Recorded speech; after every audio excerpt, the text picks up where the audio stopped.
Hi friends, welcome to my channel. ನೋಡಿ, ಈ ಒಂದು ವಿಡಿಯೋದಲ್ಲಿ ನಾನು ಕೆಸೆಟ್ಟು ಮತ್ತು ನೆಟ್ಗೆ ಎರಡಕ್ಕೂ ಯೂಸ್ ಆಗುವಂತಹ ಇಂಗ್ಲೀಷ್ ಲಿಟ್ರೇಚರ್ ಬಗ್ಗೆ ಕ್ಲಾಸ್ಗಳನ್ನು ಮಾಡ್ತಾಯಿದ್ದೀನಿ. ಚಾನಲ್ಗೆ ಹೊಸಬರಾಗಿದ್ದರೆ ಚಾನಲ್ನ ಸಬ್ಸ್ಕ್ರೈಬ್ ಮಾಡ್ಬೋದು. ಇಂಗ್ಲೀಷು ಮತ್ತು ಏನು ಜಿ ಕೆ ಪೇಪರ್ ಬರುತ್ತೆ, ಕೆಸೆಟಲ್ಲೂ ಬರುತ್ತೆ, ನೆಟ್ಟಲ್ಲೂ ಬರುತ್ತೆ. ಸೊ ಅದಕ್ಕೆ ಜಿ ಕೆ ಪೇಪರು ಮತ್ತು ಇಂಗ್ಲೀಷ್ ಸಂಬಂಧಿಸಿದಂತೆ ಎಲ್ಲ ಒಂದು ಕಂಪ್ಲೀಟ್ ಆಗಿರುವ ಇಂಗ್ಲೀಷ್ ಲಿಟ್ರೇಚರನ್ನು ನಿಮಗೆ ಈಸಿಯಾಗಿ ಕನ್ನಡದಲ್ಲಿ ತಿಳಿಯುವಂತೆ ಹೇಳ್ತೀನಿ. ಮತ್ತು ಅದೇ ರೀತಿ ನಿಮ್ಗೆ ಏನಾದರೂ ಬೇಕಂತ ಅನಿಸಿದರೆ ನೋಟ್ಸ್ ಆಗಿರ್ಬೋದು, ಯಾವುದೇ ಒಂದು ಟ್ರಿಕ್ಸು, ಕ್ವಶನ್ ಪೇಪರ್ ಆಗಿರ್ಬೋದು, ಕೀ ಆನ್ಸರ್ ಆಗಿರ್ಬೋದು ಬೇಕಂತ ಅಂದರೆ ಕಮೆಂಟ್ ಬಾಕ್ಸಲ್ಲಿ ಕಮೆಂಟ್ ಮಾಡಿ, ಅದರ ಬಗ್ಗೆ ನಾನು ವಿಡಿಯೋ ಮಾಡ್ತೀನಿ. ಇಲ್ಲಾಂದರೆ ನಿಮಗೆ ಲಿಂಕನ್ನು ಕೊಡ್ತೀನಿ ಅಂತ ಹೇಳ್ತಾ ಮೊದಲೇದಾಗಿ ಸ್ಟಾರ್ಟ್ ಮಾಡೋಣ friends. English literature, okay, English ಸಾಹಿತ್ಯ. ಓಕೆ, ಮೊನ್ನೆ ನೋಡಿ 4 ಪಾರ್ಟ್ಗಳನ್ನಾಗಿ ಮಾಡ್ತಾರೆ ಇಂಗ್ಲೀಷ್ ಸಾಹಿತ್ಯವನ್ನು.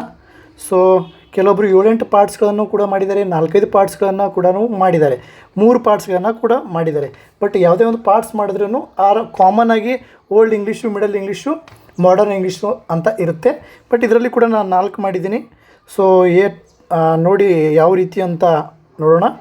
ಓಲ್ಡ್ ಇಂಗ್ಲೀಷ್ ಲಿಟ್ರೇಚರ್ ನೋಡಿ ಫ್ರೆಂಡ್ಸ್, 410ರಿಂದ 1066 ಇಸ್ವಿವರೆಗೆ, ಬಿಫೋರ್ ಕ್ರಿಸ್ತ ಹುಟ್ಟಿದ ನಂತರ. ಓಕೆ, ಆಮೇಲೆ ಮಿಡಲ್ ಇಂಗ್ಲೀಷ್ ನೋಡಿ ಲಿಟ್ರೇಚರ್ ಯಾವಾಗಪ್ಪ ಅಂದರೆ 1066ರಿಂದ 1500ರವರೆಗೆ. ಓಕೆ, ಇದು ಓಲ್ಡ್ ಇಂಗ್ಲೀಷು, ಆಂಗ್ಲ ಸಾಕ್ಸನ್ ಲಿಟ್ರೇಚರ್ ಅಂತ ಹೇಳ್ಬೋದು. ಮಿಡಲ್ ಇಂಗ್ಲೀಷಲ್ಲಿ ನೋಡಿ ಏನಾಗುತ್ತೆ, ನಾರ್ಮನ್ಸ್ ವಿಕ್ಟರಿ ಆಗುತ್ತೆ ಇಲ್ಲಿ. ಆಮೇಲೆ ಅವರ ಒಂದು ಇಂಗ್ಲೀಷ್ ಒಂದು ಪ್ರಬುದ್ಧವಾಗಿ ಬೆಳೆಯಲು ಸಹಾಯಕವಾಗುವಂಥ ಲಿಟ್ರೇಚರ್ ಇದು. ಇನ್ನು ಮಾಡರ್ನ್ ಇಂಗ್ಲೀಷ್ ಲಿಟ್ರೇಚರ್ ನೋಡಿ 1500ರಿಂದ 1900ರವರೆಗೆ. ಇದರಲ್ಲಿ ಯಾವುದ್ಯಾವುದು ಬರುತ್ತೆ ನೋಡಿ, ರಿನೈಸನ್ಸ್ ಪುನರುಜ್ಜೀವನ ಅಂತ ಬರುತ್ತೆ. ಎಲಿಜಬೆತನ್ ಏಜ್ 1558ರಿಂದ 1603ರವರೆಗೆ. ಅಂದರೆ ಎಲಿಜಬೆತ್ ರಾಣಿ ಆಳ್ತಾ ಇರ್ತಾಳೆ ಇಂಗ್ಲೆಂಡನ್ನು, ಸೊ ಅದಕ್ಕೆ ಎಲಿಜಬೆತನ್ ಪೀರಿಯಡ್ ಅಂತಾರೆ. ಇನ್ನು ರೆಸ್ಟೋರೇಷನ್ ಏಜ್ 1660ರಿಂದ 1700ರವರೆಗೆ. ಇನ್ನು 18th ಸೆಂಚುರಿ ಲಿಟ್ರೇಚರ್ ಅಂತಾರೆ. ಆಮೇಲೆ ರೊಮ್ಯಾಂಟಿಸಿಸಮ್, ಮನಮೋಹಕವಾದ ಯುಗ ಅಂತ ಅಂತಾರೆ ಇದಕ್ಕೆ, 1798ರಿಂದ 1837ರವರೆಗೆ. ಇನ್ನು ವಿಕ್ಟೋರಿಯನ್ ಲಿಟ್ರೇಚರ್, ವಿಕ್ಟೋರಿಯಾ ರಾಣಿಯ ಒಂದು ಕಾಲಾವಧಿಯಲ್ಲಿ ಆದಂಥ ಲಿಟ್ರೇಚರು ಸಾಹಿತ್ಯ, ಇಂಗ್ಲೀಷ್ ಸಾಹಿತ್ಯ, 1837ರಿಂದ 1901ರವರೆಗೆ. ಆಮೇಲೆ ನ್ಯೂ ಇಂಗ್ಲೀಷ್ ಲಿಟ್ರೇಚರ್ ಅಂತ 4ನೇ ಪಾರ್ಟ್ ಮಾಡ್ತಾರೆ. ಸೊ ಅದರಲ್ಲಿ 1900ರಿಂದ ಈಗಿನವರೆಗೆ ಏನು 2023ರವರೆಗೆ ಏನು ಲಿಟ್ರೇಚರ್ ಇದೆ ಅದನ್ನೆಲ್ಲನೂ ಕೂಡ ಇನ್ಕ್ಲೂಡ್ ಮಾಡಬಹುದು. ಓಕೆ, ಈ ಒಂದು ಲಿಟ್ರೇಚರ್ ಏನಾದ ಇಂಗ್ಲೀಷ್ ಲಿಟ್ರೇಚರು ಇಡೀ ಜಗತ್ತಿನ ಮೇಲೆ ಪ್ರಭಾವ ಬೀರುವಂಥ ಒಂದು ಲಿಟರೇಚರ್, ಒಂದು ಸಾಹಿತ್ಯ ಅಂತ ಅನ್ಬೋದು. ಓಕೆ, ಕನ್ನಡದಲ್ಲಿ ಕೂಡ ಹಲವಾರು ಬದಲಾವಣೆಗಳು ಈ ಒಂದು ಲಿಟ್ರೇಚರ್ ಮೂಲಕ ಆಗಿದೆ ಫ್ರೆಂಡ್ಸ್. ಈಗ ನೆಕ್ಸ್ಟ್ ನೋಡೋಣ, ಮೊದಲನೇದಾಗಿ ನೋಡೋಣ old English literature. Old English literature ನೋಡಿ 410ರಿಂದ 1066ರವರೆಗೆ ನಡೀತು. ಇಲ್ಲಿ ಆಂಗ್ಲೋ ಸ್ಯಾಕ್ಸನ್ಸ್ ಅಂತ ಬರ್ತಾರೆ. ಆಂಗ್ಲೋ ಸ್ಯಾಕ್ಸನ್ಸ್ ಅಂದರೆ ಆಂಗ್ಲೀಸ್ ಆ್ಯಂಡ್ ಜೂಡ್ಸ್ ಪ್ಲಸ್ ಸ್ಯಾಕ್ಸನ್ಸ್, ಇವು 3 ಪಂಗಡಗಳು ಸೇರಿ ಆಂಗ್ಲೋ ಸ್ಯಾಕ್ಸನ್ಸ್ ಲಿಟ್ರೇಚರ್ ಸಾಹಿತ್ಯ ಅಂತ ಅಂತಾರೆ. ಆಂಗ್ಲೋ ಸ್ಯಾಕ್ಸನ್ಸ್ ಮೀನಿಂಗ್ ಏನಪ್ಪ ಅಂತಂದರೆ, ಒಂದು ಕಡೆ ಹೇಳ್ತಾರೆ ಆ್ಯಂಗಲ್ ಅಂತಂದ್ರೆ ಏನು, ಆ್ಯಂಗಲ್ ಅಂತಂದರೆ ಏನಂತಂತಾರೆ, ಕೊಕ್ಕೆ, ಮೀಡಿಯೋ ಕೊಕ್ಕೆ ಅಂತಲ್ಲ ಅದು. ಆಮೇಲೆ sax, you can say sax ಅಂದರೆ SAX ಸ್ಯಾಕ್ಸ್ ಅಂತಪ್ಪ ಅಂತಂದರೆ ಏನಪ್ಪ ಅಂದರೆ ಕಿರುಗತ್ತಿ ಅಂದರೆ ಇಲ್ಲಿ ಸೊಂಟದ ಹತ್ರ ಸಿಕ್ಸೋತಾರೆ ಕತ್ತಿಯನ್ನು. ನೀವು ಒಂದು ಹಿಸ್ಟಾರಿಕನ್ ಯಾವುದಾದ್ರೂ ಮೂವಿ ನೋಡ್ತಾ ಇದ್ದರೆ ಗೊತ್ತಾಗುತ್ತೆ ನಿಮಗೆ ಕಿರುಗತ್ತಿ. ಸೊ ಇದು ಎಲ್ಲದ ಒಂದು ಈ ಸಾಹಿತ್ಯ ಅದು ಎಲ್ಲ ನೋಡಿದ್ರೆ ಏನು ಅನಿಸುತ್ತೆ ಅಂತಂದರೆ, ಏನು ಆಂಗ್ಲೋ ಸ್ಯಾಕ್ಸನ್ಸ್ ಇದ್ದಾರೆ ಫ್ರೆಂಡ್ಸ್, ಇವರು ಒಂದು ಸಮುದ್ರ ತೀರದಲ್ಲಿ ವಾಸಿಸುವಂಥ ಪಂಗಡದವರು ಆಗಿದ್ದರು ಅಂತ ತಿಳಿದು ಬರುತ್ತೆ. ಓಕೆ, ಇನ್ನು 5ನೇ ಸೆಂಚುರಿಯಲ್ಲಿ ಏನಾಯ್ತಪ್ಪ ಅಂತಂದರೆ, ಇವರೇನು ಆಂಗ್ಲೋ ಸ್ಯಾಕ್ಸನ್ಸ್ ಆಂಗ್ಲೋಸ್ ಆ್ಯಂಡ್ ಜೂಡ್ಸ್ ಆ್ಯಂಡ್ ಸ್ಯಾಕ್ಸನ್ಸು 5ನೇ ಶತಮಾನದಲ್ಲಿ ಏನು ಮಾಡ್ತಾರೆ, ಜರ್ಮನಿಯಿಂದ ಇಂಗ್ಲೆಂಡಿಗೆ ಬರ್ತಾರೆ. ಓಕೆ, ಗ್ರೇಟರ್ ಬ್ರಿಟನ್ಗೆ ಬರ್ತಾರೆ, ಇಂಗ್ಲೆಂಡಿಗೆ ಬರ್ತಾರೆ. ಸೊ ಅವ್ರು ಬಂದ ನಂತರ ಏನು ಅಲ್ಲಿ ಸ್ಟಾರ್ಟ್ ಆಗುತ್ತೆ, ಅದು ಓಲ್ಡ್ ಇಂಗ್ಲೀಷ್ನಲ್ಲಿ ಇದೆ. ಈ ಓಲ್ಡ್ ಇಂಗ್ಲೀಷ್ ಹೆಂಗಿತ್ತಪ್ಪ ಅಂದರೆ ನಿಮಗೆ ಅರ್ಥನೇ ಆಗೋಲ್ಲ. ಇಲ್ಲಿ ಕೆಳಗಡೆ ತೋರಿಸಿ ನೋಡಿ, ಈ ಥರ ಇತ್ತು. ಈಗ ಈ ಥರ ಇದೆ ನೋಡಿ ಫ್ರೆಂಡ್ಸ್. ಇದು ಏನಿದೆ ಈಗ ನೀವು ಓದೋಕ್ಕೆ ಸಾಧ್ಯನೇ ಇಲ್ಲ ಇದನ್ನು. ಇದು ಲಿಟ್ರೇಚರ್, ಇದು ಕೈಯಿಂದ ಬರೆದಂಥ ಮ್ಯಾನುಸ್ಕ್ರಿಪ್ಟಲ್ಲಿದೆ ಇದು. ಓಕೆ, ಈ ಥರ ಒಂದು ಇಂಗ್ಲೀಷ್ ಲಿಟ್ರೇಚರ್ ಇತ್ತು. ಏನು ಗ್ರಾಮರ್ ಟರ್ಮ್ಸ್ ಗೀಮ್ಸ್ ಏನೂ ಇದಿಲ್ಲ. ಅದು ಹೆಂಗಿತ್ತು ಆ ದೇವರಿಗೆ ಗೊತ್ತು. 90% ಅವಾಗ ಹೆಂಗಿತ್ತು ಅವಾಗಿನವ್ರಿಗೆ ಗೊತ್ತು. ಈಗಿನವರಿಗೆ ಜಸ್ಟ್ ಒಂದು 20% 30% ಅಷ್ಟೇ ಗೊತ್ತಿದೆ, ಮತ್ತು ಜಾಸ್ತಿ ಅದ್ರ ಬಗ್ಗೆ ಗೊತ್ತಿಲ್ಲ. ಓಕೆ, ಇನ್ನು ಮೇಜರ್ ಥೀಮ್ಸ್ ಏನಂತಾರಲ್ಲ, ಯಾವ ರೀತಿ ತಿರುಳುಗಳಿದ್ವು, ಯಾವ ಒಂದು ಕಾವ್ಯಗಳು ಅಥವಾ ಏನು ಬರೆದಿದ್ದಾರೆ ಗದ್ಯ ಪದ್ಯಗಳು ಯಾವ ರೀತಿ ಯಾವ ಒಂದು ವಿಷಯದ ಮೇಲೆ ಇದ್ದು ಅಂತಂದರೆ, ಫ್ರೀಡಮ್ ಒಂದನೇದಾಗಿ, 2ನೇದು ನೇಚರ್, 3ನೇದು ರಿಲಿಜನ್, 4ನೇದು ವಿಮೆನ್ ರೆಸ್ಪೆಕ್ಟ್, ಐದನೇದು ಸೋಲ್ಜರ್ಸ್ ಬಗ್ಗೆ ಇದ್ದು. ಮೊದಲನೇದಾಗಿ ಫ್ರೀಡಮ್ ಡಿಫೆನ್ಸ್. ಯಾವುದೇ ಒಂದು ವೈಚಾರಿಕವಾಗಿ ಆಗಿರ್ಬೋದು ಅಥವಾ ಒಂದು ಸಾಮಾಜಿಕವಾಗಿರ್ಬೋದು ಫ್ರೀಡಮನ್ನು ಅವರು ಬಯಸ್ತಾಯಿದ್ರು. ಫ್ರೀಡಮ್ ಮೇಲೆ ಥೀಮ್ಗಳನ್ನು, ಒಂದು ವಿಚಾರಗಳನ್ನು, ತಿರುಳುಗಳನ್ನು ಅವರು ತಮ್ಮ ಕವನ ಅಥವಾ ಗದ್ಯದಲ್ಲಿ ಹೇಳ್ತಾಯಿದ್ರು. ಆಮೇಲೆ ನೇಚರ್ ಸ್ಪೆಷಲಿ ಸಮುದ್ರದ ಬಗ್ಗೆ ಬಹಳವಾದ ಅಗಾಧವಾಗಿರುವಂಥ ಪಾಂಡಿತ್ಯವನ್ನು ಹೊಂದಿದ್ದು ಅದರ ಬಗ್ಗೆ ಬರಿತಾ ಇದ್ದರು. ಓಕೆ, ಕೆಲವೊಂದು ಕಡೆ ಇದರಲ್ಲಿ ಬರುತ್ತೆ, ಅವರ ಒಂದು ಕವನಗಳಲ್ಲಿ ಬರುತ್ತೆ, ಏನಪ್ಪ, ಸಮುದ್ರದ ಮೇಲೆ ಅಲಿದಾಡುವ ಶೂರರು ಅಂಥೇಳಿ ಮೆನ್ಷನ್ ಮಾಡ್ತಾರೆ. ಆಮೇಲೆ ಏನು ಸಮುದ್ರ ಜೀವನದ ಬಗ್ಗೆ ಹೇಳ್ತಾರೆ, ಯುದ್ಧದ ಬಗ್ಗೆ ಹೇಳ್ತಾರೆ, ಶೌರ್ಯ, ಅವರ ಒಂದು ಪರಾಕ್ರಮದ ಬಗ್ಗೆ ಹೇಳ್ತಾರೆ. ಓಕೆ, ನೇಚರ್ ಆಗಿರ್ಬೋದು. ಆಮೇಲೆ ರಿಲಿಜನ್, ಧಾರ್ಮಿಕತೆ ಬಗ್ಗೆ. ರಿಲಿಜನ್ ಬಗ್ಗೆ ನೋಡಿ ಒಂದು ರೈಟಿಂಗ್ ಬರುತ್ತೆ. ಯಾರು ಬರೆದಿದ್ರಪ್ಪ ಅಂದರೆ ಬೀಡ್ ಅಂತಾರೆ.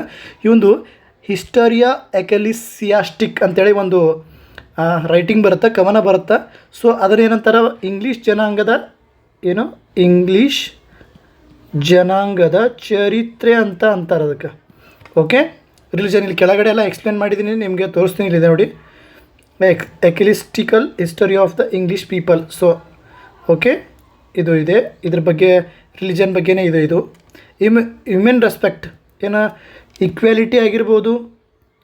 ಆಮೇಲೆ ಅವರಿಗೆ ಸಮಾಜದಲ್ಲಿರುವಂಥ ಎಲ್ಲ ಒಂದು ವೃತ್ತಿಗಳಲ್ಲಿ ಕೆಲಸಗಳಾಗಿರ್ಬೋದು, ಸಪೋರ್ಟಿವ್ ನೇಚರ್ ಆಗಿರ್ಬೋದು, ಎಲ್ಲ ಒಂದು ವಿಮೆನ್ ರೆಸ್ಪೆಕ್ಟ್ಗಳ ಬಗ್ಗೆ ಅವರು ಹೇಳ್ತಾರೆ. ಆವಾಗ ವಿಮೆನ್ನು ಈಕ್ವಾಲಿಟಿ ಭಾಳ ಚೆನ್ನಾಗಿತ್ತು ಅಂತ ಅವರ ಕವನಗಳ ಮೂಲಕ ತಿಳಿಯುತ್ತದೆ.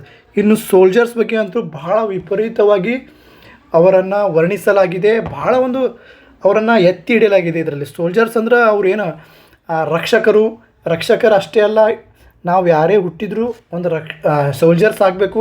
ಸೋಲ್ಜರ್ಸ್ ಏನು ತನ್ನ ದೇಶಕ್ಕಾಗಿ ಅಥವಾ ತನ್ನ ಜನರಿಗಾಗಿ ಏನು ಹೋರಾಟ ಮಾಡ್ತಾನೆ ಅದು ಮೋಸ್ಟ್ ಇಂಪಾರ್ಟೆಂಟ್. ಅದೇ ಇಂಪಾರ್ಟೆಂಟ್ ಜೀವನದಲ್ಲಿ. ಅಂದ್ರೇ ನಮ್ಮ ಹೆಸರು ಚಿರುಣಿಯಾಗಿರುತ್ತೆ ಸೋಲ್ಜರ್ಸ್ ಆಗಿ ನಾವು ಬದುಕಿದ್ರೆ ಅನ್ನೋ ಒಂದು ಮಾಹಿತಿ ಅವರ ಒಂದು ಕಾವ್ಯ ಕವನಗಳಲ್ಲಿ, ಗದ್ಯಗಳಲ್ಲಿ, ಈ ಒಂದು ಆಂಗ್ಲೋ ಸ್ಯಾಕ್ಸನ್ ಏನು ಲಿಟ್ರೇಚರ್ಲಿ ಕಂಡು ಬರುತ್ತೆ. ಸೋಲ್ಜರ್ಸ್ಗೆ ವೆರಿ ಭಾಳ ಅಂದ್ರೆ ಹೈ ಲೆವೆಲ್ ವ್ಯಾಲ್ಯೂ ಇರ್ತದೆ ಇಲ್ಲಿ ಸೋಲ್ಜರ್ಸ್ಗಳಿಗೆ. ಓಕೆ, ಸೈನಿಕರಿಗೆ ಭಾಳ ಒಂದು ಸಾಹಸಿಗರು ಇವರು. ಮೊದಲೇದಾಗಿ ನೋಡಿ ಬೇವುಲ್ಫ್ ಸ್ಪೆಲ್ಲಿಂಗ್ ನೋಡಿ, BEOWULF. ಓಲ್ಡ್ ಇಂಗ್ಲೀಷ್ ಲಿಟ್ರೇಚರಲ್ಲಿ ಬಂದಿರೋ ಸ್ಪೆಲ್ಲಿಂಗ್ ಇದು. ಓಕೆ, ಇದೊಂದು ಮಹಾಕಾವ್ಯ ಇದು. ಓಕೆ, ಈಗ ನಮ್ಮದು ಗೀತಾಂಜಲಿ ಹೆಂಗೈತೆ ಮಹಾಕಾವ್ಯ ಥರ, ಆ ಥರ ಇದೊಂದು ದೊಡ್ಡ ಕಾವ್ಯ. ಓಕೆ, ಇಲ್ಲಿದೆ ನೋಡಿ, ಇಲ್ಲಿದೆ ನೋಡಿ, ಇದೇ ಒಂದು ಮಹಾಕಾವ್ಯ ಯಾವ ರೀತಿ ಇದೆ ಅಂತ ನೋಡಿ. ಈ ಥರ ಸ್ಕ್ರಿಪ್ಟ್ ಇತ್ತು. ಇದು ಮ್ಯಾನ್ಯುಸ್ಕ್ರಿಪ್ಟ್ ಅಂದರೆ ಕೈಲೇ ಬರೆದಿರುವಂಥ ಒಂದು, ಕೈಲೇ ಬರೆದಿದ್ದಕ್ಕೆ ಏನಂತಾರೆ, ಮ್ಯಾನ್ಯುಸ್ಕ್ರಿಪ್ಟ್ ಅಂತಾರೆ. MUNUSCRIPT. ಮ್ಯಾನ್ಯುಸ್ಕ್ರಿಪ್ಟ್ ಅಂದರೆ ಕೈಲೇ ಬರೆದಿರುವಂಥ ಹಸ್ತಪ್ರತಿ ಅಂತ ಹೇಳ್ಬೋದು. ಓಕೆ, ಹಸ್ತಪ್ರತಿ ಇದೊಂದು. ಓಕೆ, ನೆಕ್ಸ್ಟ್ ನೋಡೋಣ. ಇನ್ನು ಇದಕ್ಕೆ ಸಂಬಂಧಿಸಿ ಬೇವುಲ್ಫ್ಗೆ ಸಂಬಂಧಿಸಿದ ನೋಡಿ, ಈ ಒಂದು ಬೇವುಲ್ಫ್ ಕತೆ ಏನಪ್ಪ ಅಂದರೆ ಕವನ ರೂಪದಲ್ಲಿ ಹೇಳಿರುವಂಥ ಒಂದು ಕತೆ ಏನಪ್ಪ ಅಂತಂದರೆ, ಒಬ್ಬ ಸ್ವೀಡನಿನ ನಾಯಕನ ಹೆಸರೇ ಬೇವುಲ್ಫ್. ಓಕೆ, ಅಂದರೆ ಏನೇನು ಕವನದ ನಾಯಕ ಅದನ್ನು ಅವನ ಹೆಸರೇ ಬೇವುಲ್ಫ್. ಓಕೆ, ಈ ಬೇವುಲ್ಫನ ಏನದನ, ಈ ಬೇವುಲ್ಫ್ ವ್ಯಕ್ತಿ ಏನು ಮಾಡ್ತಾನೆ, ಒಂದು ಸರಿ ಏನಾಗ್ತಾನೆ, ಡೆನ್ಮಾರ್ಕ್ ಅರಸನ ಆಸ್ಥಾನಕ್ಕೆ ಬರ್ತಾನೆ. ಅವಾಗ ಬಂದಾಗ ಒಂದು ಗ್ರೆಂಡಲನ್ನು ಭೀಕರ ಪ್ರಾಣಿ ಅಲ್ಲಿ ಅಟ್ಯಾಕ್ ಮಾಡ್ತದೆ. ಅಲ್ಲಿರುವಂಥ ಎಲ್ಲ ಜನರ ಮೇಲೆ, ಯೋಧರನ್ನು ಕೊಂದು ತಿಂತೈತಿ. ಅವಾಗ ಇವ ಬೇವುಲ್ಫ್ ಏನು ಅಲ್ಲಿ ಹೋಗಿರ್ತಾನೆ, ಆ ಪ್ರಾಣಿಯನ್ನು ಕೊಂದುಬಿಡ್ತಾನೆ. ಕೊಂದಾಗ ಏನಾಗುತ್ತೆ ಅಂದರೆ, ಏನಾದ್ರು ಸತ್ತಂತ ಏನು ಮರಿ ಇರುತ್ತೆ, ಆ ಮರಿಯ ತಾಯಿ ಇವನ ಮೇಲೆ ಜಿಗಿದು ಬಿಡ್ತೈತಿ. ಜಿಗಿದ ನಂತರ ಅದ್ರ ಜೊತೆ ಹೊಡೆದಾಡ್ಕೋತ ಬೆನ್ನಟ್ಟು ಹೋಗಿ ನೀರೊಳಗೆ ಎಲ್ಲಿ ಅದು ಇರ್ತೈತಿ ಆ ನೀರೊಳಗೆ ಹೋಗಿ ಅದಕ್ಕೆ ಹೊಡೆದು ಬಿಡ್ತಾನೆ. ಸೊ ಇದು ಇಷ್ಟೊತ್ತಿಗೆ ಒಂದು ಪಾರ್ಟ ಮುಗಿದು ಬಿಡ್ತೈತಿ. ಆಮೇಲೆ ಎರಡನೇ ಪಾರ್ಟ್ನಾಗ ಏನದಪ್ಪ ಅಂದ್ರೆ, ಈ ಕವನದ ಎರಡನೇ ಪಾರ್ಟ್ನಾಗ ಏನಪ್ಪ ಅಂತಂದ್ರೆ, ಎಲ್ಲ ಸೇರಿ ಒಂದೇ ಇದು, ಬಟ್ ಎರಡನೇ ಪಾರ್ಟ್ನಾಗ ಏನಾಗುತ್ತೆ ಅಂದ್ರೆ, ಸೆಕೆಂಡ್ ಪಾರ್ಟ್ನಾಗ 50 ವರ್ಷ ಮುಂದೆ ಹೋಗುತ್ತೆ. ಓಕೆ, ಅವಾಗ ಇವ ಏನಾಗಿರ್ತಾನೆ, ಒಬ್ಬ ರಾಜ ಆಗಿರ್ತಾನೆ. 50 ವರ್ಷಗಳ ನಂತರ ರಾಜ ಆದಾಗ ಏನಾಗುತ್ತೆ, ಒಂದು ನಿಕ್ಷೇಪ ಗಣಿ ಅಂತಾರಲ್ಲ, ಅವು ಗಣಿ ಕಾಯ್ಲಕ್ಕ, ನಿಕ್ಷೇಪ ಒಂದು ಕಾಯ್ಲಕ್ಕ ಒಂದು ಪ್ರಾಣಿ ಏನು ಮಾಡ್ತೈತಿ, ಕಾಯ್ತಿರ್ತೈತಿ. ಅವಕ್ಕೆ ಜನರು ತೊಂದರೆ ಕೊಟ್ಟರು ಅಂತೇಳಿ ಪ್ರಾಣಿಯನ್ನು ಅಟ್ಯಾಕ್ ಮಾಡಿಬಿಡ್ತೈತಿ. ಮತ್ತು ಬೇರೆ ಪ್ರಾಣಿದು ಇದು ಗ್ರೆಂಡಲ್ ಬೇರೆ. 50 ವರ್ಷಗಳ ನಂತರ ಒಂದು ಪ್ರಾಣಿ ನಿಕ್ಷೇಪ ಕಾಯ್ತಾ ಇರ್ತಾ, ಆ ನಿಕ್ಷೇಪ ಕಾಯೋ ಪ್ರಾಣಿಗೆ ಯಾರೋ ತೊಂದರೆ ಕೊಡ್ತಾರೆ ನಾಗರಿಕರು. ಅದೇನು ಮಾಡ್ಬಿಡ್ತದೆ, ನಾಗರಿಕರನ್ನ ತಿನ್ನೋದು, ಕಾಡಿಸೋದು, ಅವ್ರಿಗೆ ತೊಂದರೆ ಕೊಡೋದು ಮಾಡ್ತೈತಿ. ಅವಾಗೇನು ಮಾಡ್ತಾನೆ ರಾಜ ಬೇವುಲ್ಫ, ಅದನ್ನು ಕೊಲ್ಲಕ್ಕೆ ಹೊಡೆದ ನಂತರ ಪ್ರಾಣಿಯನ್ನು ಕೊಂದುಬಿಡ್ತಾನೆ. ಸೊ ಓಕೆ, ಪ್ರಾಣಿಯನ್ನು ಕೊಂದ ನಂತರ ಇವನಿಗೆ ಹಲವಾರು ಗಾಯಗಳು ಆಗಿರ್ತಾವೆ. ಅವಾಗ ಏನು ಮಾಡಿಬಿಡ್ತಾರೆ, ಇವ ಸತ್ತು ಬಿಡ್ತಾನೆ. ಸತ್ತ ನಂತರ ಇವನಿಗೆ ಸುಟ್ಟು ಅಂತ್ಯ ಸಂಸ್ಕಾರನ ಮಾಡ್ತಾರೆ. ಓಕೆ, ಈ ಒಂದು ಮಾಡುವಂಥ ಅಂತ್ಯ ಸಂಸ್ಕಾರ ಮತ್ತು ಅವೇನು ಅವನು ಶವಯಾತ್ರೆ ಹೋಗ್ತಿರ್ತೈತಿ, ಆ ಹಲವಾರು ಕವನಗಳದಾವ, ಹಾಡಿ ಅವನಿಗೆ ಶವಯಾತ್ರೆ ಮಾಡಿ ಕಳಿಸ್ತಾರೆ. ಸೊ ಇದು ಏನು ಹೇಳೋದು ಇರ್ತಾನೆ ಸ್ಟೋರಿ, ಇದು ಬೇವುಲ್ಫ್ನ ಎಪಿಕ್, ದ ಎಪಿಕ್ ಏನದಲ್ಲ, ಇದು ಮಹಾಕಾವ್ಯದ ಒಂದು ಕತೆ ಫ್ರೆಂಡ್ಸ್. ಆಮೇಲೆ 2007 ಇದ್ರ ಮೇಲೆ ಒಂದು ಮೂವಿ ಬಂದದ, ಹಾಲಿವುಡ್ ಮೂವಿ, ಅದನ್ನು ನೋಡಿರಿ, ಬೇವುಲ್ಫ್ ಸೇಮ್ ಇದೇ ಹೆಸರನ್ನೇ ಐತಿ. ಭಾರಿ ಒಂದು ಸ್ವಲ್ಪ ಅನಿಮೇಷನ್ ಪೂರಾ ಇಲ್ಲ. ಈ ಕೊಚಾಡಿ ಏನಂತೇಳಿ ನಮ್ಮ ಇಂಡಿಯನ್ ಫಿಲ್ಮ್ ಬಂದಿತ್ತು ನೋಡ್ರಿ, ರಜನಿಕಾಂತ್ ಅವ್ರದ್ದು. ಸೊ ಅದೇ ರೀತಿಯಾದಂಥ ಒಂದು ಏನು ಸ್ವಲ್ಪ ಅರ್ಧಂಬರ್ಧ ಕಾರ್ಟೂನು, ಅರ್ಧಂಬರ್ಧ ನಾರ್ಮಲ್ ಕತೆ, ಏನು ಚಿತ್ರಗಳ ಮೂಲಕ ಮಾಡ್ಯಾರ. ಅದು ನೋಡಿ 2007 ರಿಲೀಸ್ ಇದೆ ಬೇವುಲ್ಫ್, ನೀವು ಪಿಕ್ಚರ ನೋಡ್ಬೋದು. ಓಕೆ, ಇನ್ನು ಮೇಜರ್ ಪೋಯೆಟ್ಸ್ ನೋಡಮ್ಮ ಇದ್ರಾಗ ಓಲ್ಡ್ ಇಂಗ್ಲೀಷ್ ಲಿಟ್ರೇಚರ್ ಒಳಗೆ. ಓಕೆ, ಬೀಡತ್ ಅನ್ಬಾರ್ದು ಇವನಿಗೆ, ಬೀಡತ್ ಅಂತೇಳಿ ಪ್ರೊನೌನ್ಸಿಯೇಷನ್ ಆಗುತ್ತೆ. ಒಂದು 673ರಿಂದ 735 ಒಳಗೆ ಇವನು ಬದುಕಿದ್ದ. ಮೇದಾಗ ಸತ್ತ ಇವ, 735 ಮೇದಾಗ ಸತ್ತಾನ. ಬೀಡ್ ನೋಡಿ ಏನು ಬರ್ತಾನೆ, ecclesiastical history of the English people. ಏನಿದು ecclesiastical history of the English people ಅಂತೇಳಿ ಒಂದನ್ನು ಬರೀತಾನಿವ. ಇದನ್ನು ಕೂಡ ಕವನ, ಒಂದು ದೊಡ್ಡ ಕವನ ಅಂತ ಹೇಳ್ಬೋದು. ಇವನಿಗೆ ಏನಂತ ಕರೀತಾರೆ ಅಂದರೆ the father of English history ಅಂತ ಕರೀತಾರೆ ಇವನಿಗೆ. ಓಕೆ, ಇದ್ರೊಳಗೆ ಏನು ecclesiastical history of the English people ಅದಲ್ಲ, ಇದ್ರೊಳಗೆ ಕ್ಯಾಡ್ಮನ್ ಬಗ್ಗೆ ಅವ ಮಾಹಿತಿಯನ್ನು ಕೊಟ್ಟಾನ. ಓಕೆ, ಇವನ ಬಗ್ಗೆ ಸ್ವಲ್ಪ ಮಾಹಿತಿಯನ್ನು ಕೊಟ್ಟಾನ ಇವ, ಬೀಡ್. ಓಕೆ, ಕ್ಯಾಡ್ಮನ್ ಬಗ್ಗೆ. ಇನ್ನು ಕ್ಯಾಡ್ಮನ್ ಬಗ್ಗೆ ನೋಡೋಣ. ನೋಡಿರಿ, ಕ್ಯಾಡ್ಮನ್ ನೋಡಿ 658ರಿಂದ 680 ಅವನ ಒಂದು ಜೀವಿತಾವಧಿ. ಅವನು ಏನು ಬರೀತಾನೆ ಅಂತಂದರೆ, ಇದು ಕ್ಯಾಡ್ಮನ್ ಏನಂತ ಹೆಸರು, ಇದು ಒಬ್ಬ ಕವಿಯ ಹೆಸರು ಅಥವಾ ಒಂದು ಪಂಥದ ಹೆಸರು, ಒಂದು ಪಂಗಡದ ಹೆಸರು, ಒಂದು ಸಮುದಾಯದ ಹೆಸರು, ಸಮಾಜದ ಹೆಸರು ಅಂತೇಳಿ ಇನ್ನೂ ಕಾಂಟ್ರವರ್ಷಿಯಲ್ನಾಗ ಐತಿದು. ಬಟ್ ಜೂನಿಯಸ್, ಆಮೇಲೆ ಇನ್ನೊಂದು ಬರುತ್ತೆ ಯಾವುದಪ್ಪ ಅಂತಂದ್ರೆ, ಇನ್ನೊಂದು 2-3 ಬರುತ್ತೆ, ಎಕ್ಸಡೋಸ್, ಆಮೇಲೆ ಡ್ಯಾನಿಯಲ್, ಆಮೇಲೆ ಇನ್ನೊಂದು ಬರುತ್ತೆ ಕ್ರಿಸ್ಟ ಆ್ಯಂಡ್ ಸ್ಯಾಟನ್. ಸೊ ಇವೇನು 4 ಅದಾವು. ಕ್ಯಾಡ್ಮನ್ ಅನ್ನೋ ವ್ಯಕ್ತಿ ಅಥವಾ ಸಮಾಜದಿಂದ ಬಂದಿದೆ ಅಂಥೇಳಿ ಮಾಹಿತಿ ಇದೆ. ಆಮೇಲೆ ಬೀಡ್ ಏನು ಹೇಳ್ತಾನಂದ್ರೆ, ಫಸ್ಟ್ ಓಲ್ಡ್ ಇಂಗ್ಲೀಷ್ ಪೋಯೆಟ್ ಯಾರಪ್ಪ ಅಂತಂದ್ರೆ ಅವನು ಕ್ಯಾಡ್ಮನ್ ಅಂತ ಹೇಳ್ತಾನೆ. ಯಾರು? ಬೀಡ್. ಓಕೆ, ತನ್ನ ಈ ಒಂದು ಎಕ್ಲೆಸ್ಟಿಕಲ್ ಹಿಸ್ಟರಿ ಆಫ್ ಇಂಗ್ಲೀಷ್ ಪೀಪಲಲ್ಲಿ. ಓಕೆ, ಸೊ ಕ್ಯಾಡ್ಮನ್ ಅಂತ ನೀವು ಓದ್ಕೋಬೋದು. Caedmon works are Junius, Exodus, Daniel, Christ and Satan. Okay, he is first old English poet. ಇವು ಮಾಂಕ್ ಆಗಿದ್ದ, ಯು ಕ್ಯಾನ್ ಸೇ ಪಾದ್ರಿ ಆಗಿದ್ದ ಇವನು. ಓಕೆ, ನೆಕ್ಸ್ಟ್ ಇದು ಮೋಸ್ಟ್ ಇಂಪಾರ್ಟೆಂಟ್ ನೋಡಿರಿ, ಸಿನೆವುಲ್ಫ್. ಏನು ಪ್ರೊನೌನ್ಸಿಯೇಷನ್? ಸಿನೆವುಲ್ಫ್. 757ರಿಂದ 786. ಓಕೆ, ಇವು ಏನು ಬರ್ದಾನ? ಕ್ರಿಸ್ಟ ಅಂತ ಬರ್ದ, ಎಲೆನ್ ಅಂತ ಬರ್ದ, ಜೂಲಿಯನ್ ಅಂತ ಬರ್ದ, ದ ಫೇಟ್ಸ್ ಆಫ್ ದ ಅಪೋಸ್ಟಲ್ ಅಂತ ಬರ್ದ. ಅಪೋಸಲ್ಸ್ ಅಂತ ಅನ್ಬೋದು ನೀವು, ಅಪೋಸಲ್ಸ್ ಪ್ರೊನೌನ್ಸಿಯೇಷನ್. ಓಕೆ, ನೋಡೋಣ. ಇದು ಕಂಪ್ಲೀಟಾಗಿ ಒಂದೊಂದು ಕ್ರಿಸ್ಟ ಇದ್ರ ಬಗ್ಗೆ ಐತಿ, ಆಮೇಲೆ ಎಲೆನ ಇದ್ರ ಬಗ್ಗೆ, ಜೂಲಿಯನ್ ಇದ್ರ ಬಗ್ಗೆ ಐತಿ ಅಂತ ನೋಡೋಣ. ಇವೇನು ಸಿನೆವುಲ್ಫ್ ಅದಲ್ಲ, ಇವನು ಏನಪ್ಪ ಅಂತಂದ್ರೆ ತನ್ನ ಕವನಗಳಲ್ಲಿ ಹೆಸರನ್ನು ಹೇಳಿಕೊಳ್ಳುವ ಮೊದಲನೇ ಕವಿಮ. ಯಾರು? ಸಿನೆವುಲ್ಫ್ ಹೆಸರನ್ನು ಹೇಳಿಕೊಳ್ಳುವ, ತನ್ನ ಕವನಗಳಲ್ಲಿ ಹೆಸರನ್ನು ಹೇಳಿಕೊಳ್ಳುವ ಮೊಟ್ಟ ಮೊದಲ ಪೊಯೆಟ್, ಕವಿ ಅಂತ ಹೇಳ್ಬೋದು ನೀವು. ಓಕೆ, ಇದು ಕ್ರಿಸ್ಟ ಏನದ, ಇದು ಯೇಸು ಕ್ರಿಸ್ತನ ಬಗ್ಗೆ ಹೇಳಿರುವಂಥ ಒಂದು ಏನು ಕವನ. ಇದು ಅವರ ಯೇಸು ಕ್ರಿಸ್ತನ ಒಂದು ಕತೆ. ಇದು ಕಥೆಯನ್ನು ಕವನದ ಮೂಲಕ ಇಲ್ಲಿ ತಿಳಿಸ್ಯಾನ. ಇದರೊಳಗೆ ಏನದಪ್ಪ ಅಂತಂದ್ರೆ ಯೇಸುವಿನ ಹುಟ್ಟಿನ ಬಗ್ಗೆ ಅದ, ಆಮೇಲೆ ಅವನು ಏನು ಸ್ವರ್ಗಗ್ರಸ್ತನಾದ ಅದರ ಬಗ್ಗೆ ಅದ, ಆಮೇಲೆ ಅವ ಏನು ಅವತರಿಸಿ ಬಂದ ಅದ್ರ ಬಗ್ಗೆ, 3 ಬಗ್ಗೆ ಅದ. ಆಮೇಲೆ ಇನ್ನೊಂದು ಏನಪ್ಪ ಅಂದ್ರೆ ತಾಯಿ ತಂದೆ ಮತ್ತು ಏನು ಜನರು ಅಥವಾ ಇವರು ಮಾತಾಡಿರುವಂಥ ಒಂದು ಏನು ಒಂದು ಡ್ರಾಮಾ ನಾಟಕ ಹೆಂಗಿರ್ತೈತಿ ಆ ರೀತಿ ಮಾತನಾಡಿರುವಂತಹ ಏನು ವರ್ಡ್ಸ್ಗಳನ್ನು ಮತ್ತು ಆ ಒಂದು ಶೈಲಿಯನ್ನು ಯೂಸ್ ಮಾಡಿರುವಂತಹ ಮೊಟ್ಟ ಮೊದಲ ನಾಟಕದ ಭಾಗ ಇದರಲ್ಲಿ ಇದೆ ಫ್ರೆಂಡ್ಸ್. ಓಕೆ, ನಾಟಕ ಹೆಂಗೆ ಬರೀತಾರಲ್ಲ, ಈಗ ಒಬ್ಬ ವ್ಯಕ್ತಿ ಈ ರೀತಿ ಆಮೇಲೆ ಅವನ ಹಾವಭಾವಗಳು ಯಾವ ರೀತಿ ಅಂತ ಬ್ರಾಕೆಟ್ನಾಗ ಬರ್ತಾರೆ, ಆ ರೀತಿ ಕವನದ ಮೂಲಕನೇ ಇವನು ಆ ಒಂದು ಕಥೆಯನ್ನು ಹೇಳಿದ್ದಾನೆ. ಇದಕ್ಕೇನಿರ್ಬೋದಪ್ಪ ಅಂತಂದ್ರೆ ಮೊಟ್ಟ ಮೊದಲ ನಾಟಕೀಯ ಭಾಗ ಇದರಲ್ಲಿ ಸಿಗುತ್ತೆ ನಮಗೆ. ಒಂದು ಇಂಗ್ಲೀಷ್ ಲಿಟ್ರೇಚರ್ನಲ್ಲಿರುವಂಥ ಮೊಟ್ಟ ಮೊದಲ ನಾಟಕೀಯ ಭಾಗ ಇದರಲ್ಲಿ ಸಿಗುತ್ತೆ. ಇನ್ನು ನೋಡಿರಿ ನೆಕ್ಸ್ಟ್ ಇದು ಎಲೆನೆ ನೋಡಿ ಫ್ರೆಂಡ್ಸ್. ಇದು ಎದ್ರ ಬಗ್ಗೆ ಅಂದ್ರೆ ಏನು ಹೋಲಿ ಕ್ರಾಸ್ ಏನು ಬರುತ್ತಲ್ಲ ಈ ಥರ, ಸೊ ಇವ್ರದ್ದು ಕ್ರಿಶ್ಚಿಯಾನಿಟಿದು. ಸೊ ಇದರ ಒಂದು ಹುಡುಕಾಟದಲ್ಲಿರುವಂಥ ಒಂದು ಕವನ ಅಂತ ಹೇಳ್ಬೋದು. ಯಾರಿಂದ ಅಂದರೆ ಸೇಂಟ್ ಎಲೆನಾ ಅಂತೇಳಿ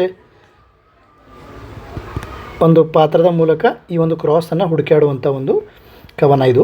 ಇನ್ನು ಜೂಲಿಯಾನ ನೋಡ್ರಿ, ಜೂಲಿಯಾನ ಇದೊಂದು ಹುತಾತ್ಮರ ಕತೆ ಆಗಿದೆ ಫ್ರೆಂಡ್ಸ್, ಹುತಾತ್ಮರ ಕತೆ ಇದು. ಸಣ್ಣ ವಯಸ್ಸಿನಲ್ಲೇ ಒಂದು ದೇಶಕ್ಕಾಗಿ ಹೋರಾಡಿದಂಥ ಕತೆಗಳಲ್ಲಿ ಬರುವಂಥ ಜೂಲಿಯಾನ. ಓಕೆ, ನೆಕ್ಸ್ಟ್ ನೋಡಿ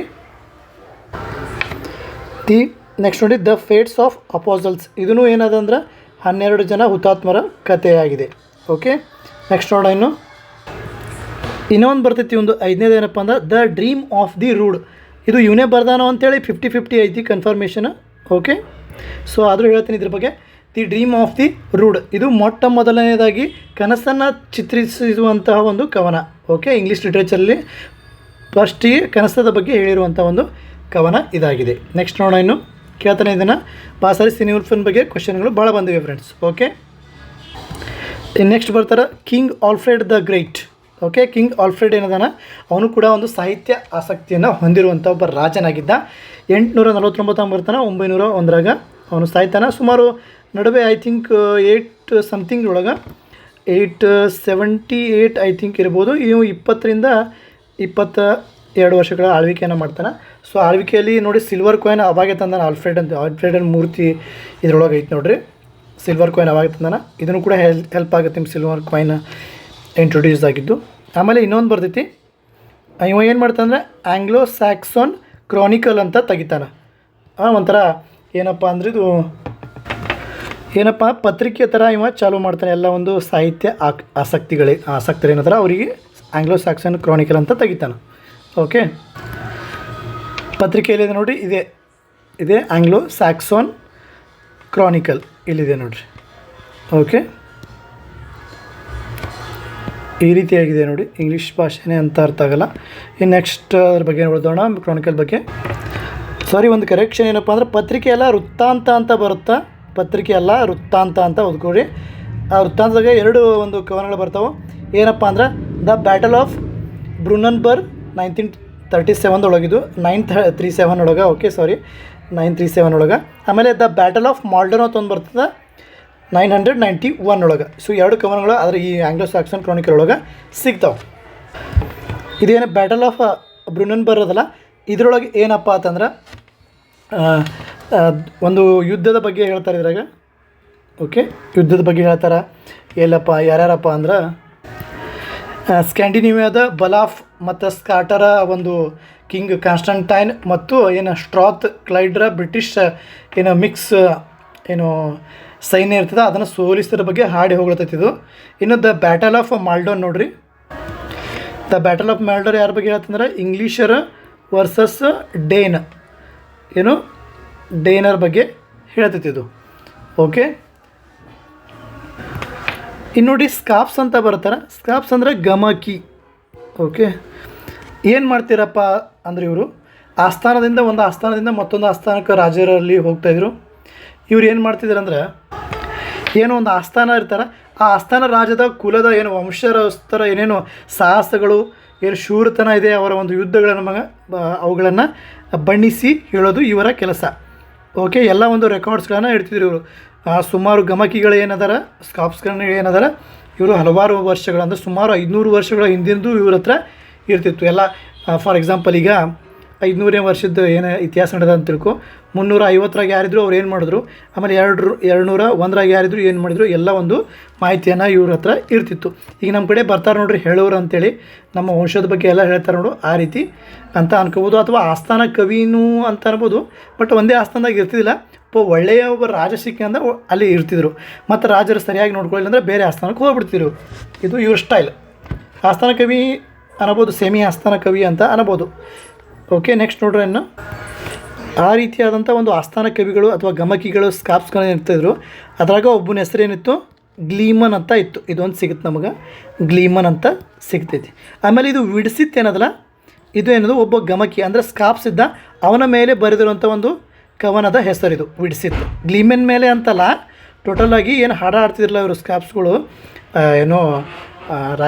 ರಾಜನ ಆಸ್ಥಾನದಲ್ಲಿ ಆ ಒಂದು ಗಮಕಿಗಳ ಮೇಲೆ ಆ ಒಂದು ಸ್ಕಾಪ್ಸ್ ಮೇಲೆ ಬರೆದಿರುವಂಥ ಒಂದು ಕವನ ಇದು ವಿಡ್ಸಿತ್ ಇದರ ಹೆಸರು. ಓಕೆ, ಒಟ್ಟಾರೆಯಾಗಿ ಇವರು ಲಿಟ್ರೇಚರ್ ಆಗಿರ್ಬೋದು ಅಥವಾ ಯಾವುದೇ ಒಂದು ಗಮಕಿಗಳು ಹೇಳುವಂಥ ಇದು ಒಂದು ಸೈನ್ಯದ ಬಗ್ಗೆ, ಶೂರ ವೀರತನ, ಒಂದು ಸಾಹಸದ ಬಗ್ಗೆ ಕವನಗಳು ಭಾಳಷ್ಟು ಕಂಡು ಬರ್ತಾವೆ. ಓಕೆ, ಇನ್ನು ನೋಡೋಣ ಪ್ರೋಸ್, ಗದ್ಯ ಅಂತ ಹೇಳ್ಬೋದು. ಈ ತನಕ ಏನು ಕವನದ ಬಗ್ಗೆ, ಪದ್ಯದ ಬಗ್ಗೆ ನೋಡಿದ್ವಿ, ಈ ಗದ್ಯದ ಬಗ್ಗೆ ನೋಡೋಣ ಸ್ವಲ್ಪ. ಓಕೆ, ಸ್ಪೆಷಲಿ ಈ ಏನು ಆಂಗ್ಲೋ ಸಾಕ್ಸನ್ಸ್ ಬರ್ತಾರಲ್ಲಿ ಏನು ಇಂಗ್ಲೆಂಡಿಗೆ, ಸೊ ಇಂಗ್ಲೆಂಡ್ನಲ್ಲೇ ಇವರು ಗದ್ಯ ಸ್ಟಾರ್ಟ್ ಆಗುತ್ತೆ. ಓಕೆ, ಮೊದಲು ಅದಕ್ಕಿಂತ ಮುಂಚೆ ಇರಲಿಲ್ಲ ಅನ್ನೋದು ಒಂದು ಚರಿತ್ರೆ ಸಿಗುತ್ತೆ. ಇಲ್ಲೇ ಇಂಗ್ಲೆಂಡ್ನಲ್ಲೇ ಸ್ಟಾರ್ಟ್ ಆಗುತ್ತೆ ಗದ್ಯ, ಇದು ಪ್ರೋಸ್. ಗದ್ಯ ಸ್ಪೆಷಲಲ್ಲಿ 7ನೇ ಶತಮಾನದಾಗ ಏನು ಮಾಡ್ತಾರೆ, ಕಾನೂನುಗಳನ್ನು ಮಾಡ್ತಾರೆ. ಸೊ ಅಲ್ಲಿ ನಾವು ಗದ್ಯನ ಮೊದಲ ಬಾರಿಗೆ ಕಾಣ್ತೇವೆ. ಇನ್ನು ನೆಕ್ಸ್ಟ್ ಇನ್ನು ಕ್ಯೂರ ಪ್ಯಾಸ್ಟೋರೈಲ್ಸ್.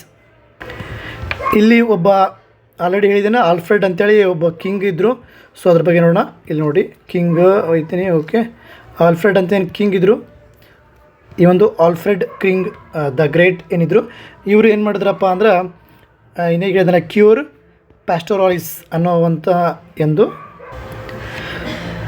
ಒಂದು ಅನುವಾದವನ್ನು ಮಾಡ್ತಾರೆ. ಲ್ಯಾಟಿನ್ ಭಾಷೆನ ಅಭ್ಯಾಸ ಮಾಡಿ, ಲ್ಯಾಟಿನ್ ಮತ್ತು ಗ್ರೀಕ್ ಅಭ್ಯಾಸ ಮಾಡಿ ಈ ಕ್ಯೂರ್ ಪ್ಯಾಸ್ಟೋರಾಲಿಸ್ ಅಂತೇಳಿ ಇಂಗ್ಲೀಷಿಗೆ ತರ್ತಾರೆ ಇವರು. ಓಕೆ, ಅಲ್ಲಿರುವಂಥ ಒಂದು ಜ್ಞಾನವನ್ನು ಗದ್ಯದ ಮೂಲಕ ತಾನೇ ಸ್ವಂತ ರಾಜನೇ ಅಭ್ಯಾಸ ಮಾಡ್ತಾನೆ. ಇದನ್ನು ಯಾರು, ಆಲ್ಫ್ರೆಡ್. ಇಲ್ಲ ಅದನ್ನು ತೋರಿಸಿಲ್ಲ ನಿಮ್ಗೆ ಇಲ್ಲಿ. ಓಕೆ, ಆಲ್ಫ್ರೆಡ್ ಇವ್ರು ಏನು ಮಾಡ್ತಾರೆ, ಸ್ವಂತಾಗಿ ಸ್ಟಡಿ ಮಾಡ್ತಾರೆ. ಓಕೆ, ನೆಕ್ಸ್ಟು ಏನಪ್ಪ ಅಂದ್ರೆ ಆಮೇಲೆ ಯುದ್ಧದ ಅವ್ರು ಏನು ಯುದ್ಧ ಮಾಡ್ತಿದ್ರು ಅಥವಾ ಧಾರ್ಮಿಕ ಒಂದು ಕೆಲಸಗಳು ಮಾಡ್ತಿದ್ರು, ಏನೋ ಯಾವುದೇ ಒಂದು ಕಟ್ಟಡ ಕಟ್ಟೋದು ಆಗಿರ್ಬೋದು, ಅದ್ರ ಬಗ್ಗೆ ಎಲ್ಲ ಇಂಗ್ಲೀಷ್ನಲ್ಲೇ ಅವರು ಬರೆಯೋದು ಗದ್ಯದ ರೂಪದಲ್ಲಿ ತಿಳಿಸ್ತಾರೆ. ನೆಕ್ಸ್ಟ್ ನೋಡ್ರಿ ಎಲ್ಫ್ರಿಕ್ 950ರಿಂದ 1020 ಇದೇ ಒಂದು ಕಾಲಾವಧಿಯಲ್ಲಿ ಬರ್ತಾರೆ. ಇವ್ರು ಏನು ಮಾಡ್ತಾರಪ್ಪ ಅಂತಂದರೆ ಏನು ಬೈಬಲ್ನ ಹಳೆಯ ಒಡಂಬಡಿಕೆ ಅಂತ ಏನದಲ್ಲ 7 ಪುಸ್ತಕಗಳನ್ನು ಏನು ಸಂಗ್ರಹ ಮಾಡಿ ಇಂಗ್ಲೀಷ್ ಭಾಷೆಯಲ್ಲಿ ಬರೀತಾರೆ ಇವರು. ಓಕೆ, ಬೈಬಲ್ನ 7 ಭಾಷೆಯಲ್ಲಿ 7 ಒಂದು ಪುಸ್ತಕಗಳನ್ನು ಸಂಗ್ರಹ ಮಾಡಿ ಇಂಗ್ಲೀಷ್ ಭಾಷೆಯಲ್ಲಿ ಬರೀತಾರೆ ಇವರು. ಆಮೇಲೆ ಇವರು ನೋಡಿ ಇಂಗ್ಲೀಷ್ ಭಾಷೆಗೆ ಬೈಬಲನ್ನು ಅನುವಾದಿಸುವ ಪ್ರಯತ್ನದ ಮೂಲ ಪುರುಷ ಅಂತ ಅಂತಾರೆ ಇವರಿಗೆ. ಓಕೆ, ಏನು ಇಂಗ್ಲೀಷ್ ಭಾಷೆಗೆ ಬೈಬಲನ್ನು ಅನುವಾದಿಸುವ ಪ್ರಯತ್ನದ ಮೂಲ ಪುರುಷ ಅಂತ ಅಂತಾರೆ ಇವರಿಗೆ. ಓಕೆ, ನೆಕ್ಸ್ಟ್ ನೋಡ್ರಿ ಇಲ್ಲಿ ನೋಡ್ರಿ ಸ್ಪೆಷಲಿ ಇವ್ರೇನು ಇಬ್ಬರು ಬರ್ತಾರೆ. ಆಮೇಲೆ ಉಲ್ಸ್ಟನೇನು ಈ ಒಂದು 1023 ಸಾಯ್ತಾನೆ, ಬಟ್ ಯಾವಾಗ ಹುಡ್ದ ಅನ್ನೋದು ಗೊತ್ತಿಲ್ಲ. ಆಲ್ಮೋಸ್ಟ್ 60 ಇಯರ್ ಬದುಕಿರ್ಬೋದು ಅಂತ ಒಂದು ಮಾಹಿತಿ ಇದೆ ಅಷ್ಟೇ. 60 ಇಯರ್ ಇಲ್ಲಿ ಮೈನಸ್ ಮಾಡಿದ್ರೆ ಆಲ್ಮೋಸ್ಟ್ ಅಲ್ಲಿ 960ವರೆಗೆ ಹೋಗುತ್ತೆ ಅವ್ರು ಹುಟ್ಟಿದ ಕಾಲ ಅಂತ ಅನ್ಬೋದು. ಇಲ್ಲೊಬ್ಬ ಏನೋ ಇಲ್ಲಿ ಆಲ್ಫ್ರೆಡ್ ಅವ್ರು ಏನು ಮಾಡಿದ್ರು 901 ಅಥವಾ 910 ತನಕ ಹಿಡೀರಿ ಎವರೇಜು. ಇವರು ಆದ ನಂತರ ಒಬ್ಬರು ಬರ್ತಾರೆ ಏನಪ್ಪ ಅಂದರೆ ಎಥಿಲೈಡ್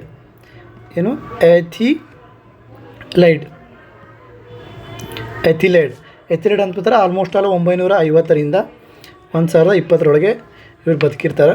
ಸೊ ಅವರು ಆಸ್ಥಾನ ಅವರ ಒಂದು ಆಶ್ರಯದಲ್ಲಿ ಅಂತ ಅವರ ಒಂದು ಕಾಲಾವಧಿಯಲ್ಲಿ ಎಲ್ಫ್ರಿಕ್ ಮತ್ತು ಉಲ್ಸ್ಟನ್ ಅವರು ಗದ್ಯ ಸಾಹಿತ್ಯವನ್ನು ಬರೀತಾರೆ. ಓಕೆ, ನೆಕ್ಸ್ಟ್ ನೋಡ್ರಿ ಸೊ ಆಮೇಲೆ ಇವೆಲ್ಲ ಒಂದು ರಾಜ್ಯಗಳು ಹಾಗೆ 1000 ಎಷ್ಟು ತಗ ಹೋಗುತ್ತೆ ಅಂದ್ರೆ 1080 ತನಕ ಹೋಗುತ್ತೆ.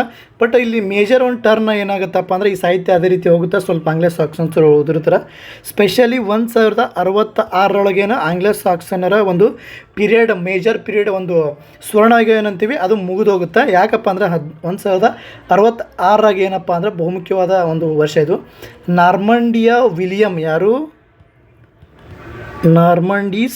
ವಿಲಿಯಮ್ ಏನು ಮಾಡ್ತಾನಂದ್ರೆ ಇಂಗ್ಲೆಂಡ್ ಮೇಲೆ ದಾಳಿ ಮಾಡಿಬಿಡ್ತಾನೆ.